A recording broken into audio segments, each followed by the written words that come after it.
Welcome back to the Legal Brief, the show where we crush the various legal myths and misinformation surrounding various areas of the gun world. I'm your host, Adam Kraut, and today we're talking about who actually needs a federal firearms license, or as we all know it, an FFL. Kinetic Development Group doesn't just make parts for the tactical or military guy. They make parts for everyone, whether you're a hunter, a competition shooter, or a standard supporter of the second, they have something for you. Kinetic Development Group. When you get it, it clicks. To learn more, go to kineticdg.com.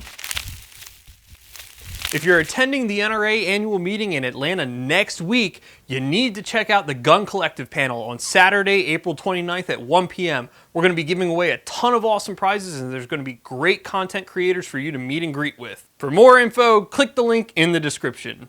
A number of you have been asking for information related to FFLs. You want to know things like who needs them, the different kinds that exist, and the process in obtaining them. In order to keep things simple, for this episode, we're only going to discuss who needs one.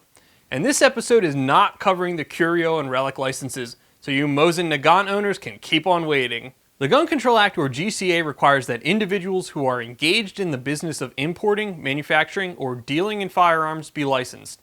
It also requires that those who import or manufacture ammunition be licensed. Seems simple enough, right? As always, there's a little more to it than meets the eye. However, in the interest of streamlining the discussion, we're only going to discuss the license related to dealing in firearms. The term dealer means any person engaged in the business of selling firearms at wholesale or retail, like your typical gun dealer, any person engaged in the business of repairing firearms, or of making or fitting special barrels, stocks, or trigger mechanisms to firearms, like gunsmiths, or any person who is a pawnbroker, which has its own special license type. It is important to note the regulations mirror the law, except that it adds the term shall include any person who engages in such business or occupation on a part-time basis. So if you thought you could skirt by without a license because it wasn't your full-time job, think again. The law defines the term engaged in the business to mean different things depending upon whether we are discussing the importation, manufacture, or dealing in firearms. Likewise, it means something different in relation to ammunition. But since we're talking about dealers, the term engaged in the business means a person who devotes the time, attention, and labor to dealing in firearms as a regular course of trade or business with the principal objective of livelihood and profit through the repetitive purchase and resale of firearms. It goes on to say, but such term shall not include a person who makes occasional sales, exchanges, or purchases of firearms for the enhancement of a personal collection or for a hobby, or who sells all or part of his personal collection of firearms. And don't worry, federal law actually defines the term principal objective of livelihood and profit in part to mean the intent underlying the sale or disposition of firearms is predominantly one of obtaining livelihood and pecuniary gain as opposed to other intents such as improving or liquidating a personal firearms collection. Important thing to note, it doesn't actually require you make a profit, you just need to be out to make one. And if you're not, maybe selling guns isn't for you. So where can one be engaged in the business and dealing in firearms? The answer is anywhere. A license is not only required for those who have a physical storefront where people actually receive the firearm.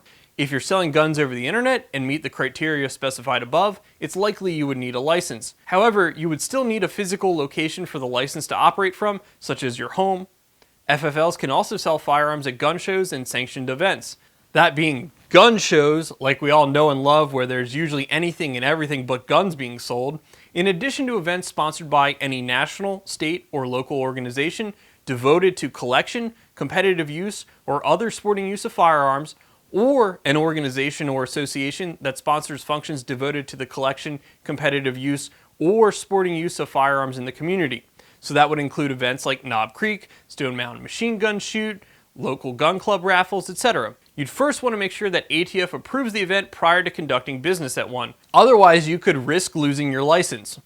One question that seems to go unanswered is, how many guns do I need to sell in order to require an FFL? The answer, as with everything legal related, is that it depends. There's no bright line rule that says if you sell more than X number of firearms, you need a license. Likewise, there's no amount of profit or time devoted that triggers the requirement either.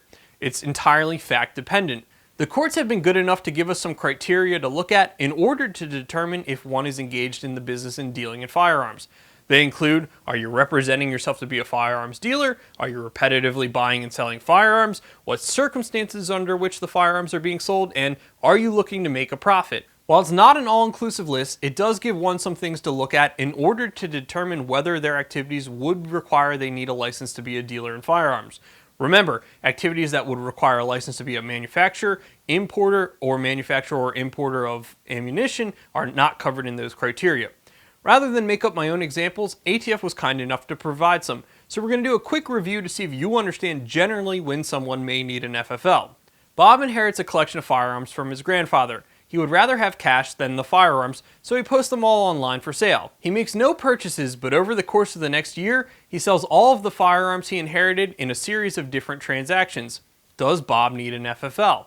Bob does not need a license because he's liquidating a personal collection. Sharon travels to flea markets the first Saturday of every month, buying undervalued goods, including firearms.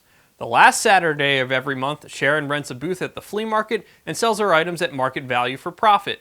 She hopes to make enough money from these sales to finance a trip to Italy next year. Does Sharon need an FFL? Sharon does. Why? Because she's repetitively buying and selling firearms with the primary objective of profit. As always, if you're unsure whether your activities would require you to have an FFL, contact competent legal counsel to assist. Hopefully that gives you a better understanding of who needs an FFL. If you guys like this episode, you know what to do. Hit that like button and share it around with your friends. Have a question you want answered on the show? Head on over to the Legal Brief section on theguncollective.com. Don't forget to like The Gun Collective on Facebook, Instagram, YouTube, Full30, Snapchat, and wherever else you can catch us on social media. And as always, thanks for watching. The shirts worn in today's episode of The Legal Brief have been provided by Patriot Patch. Click the link in the description to learn more.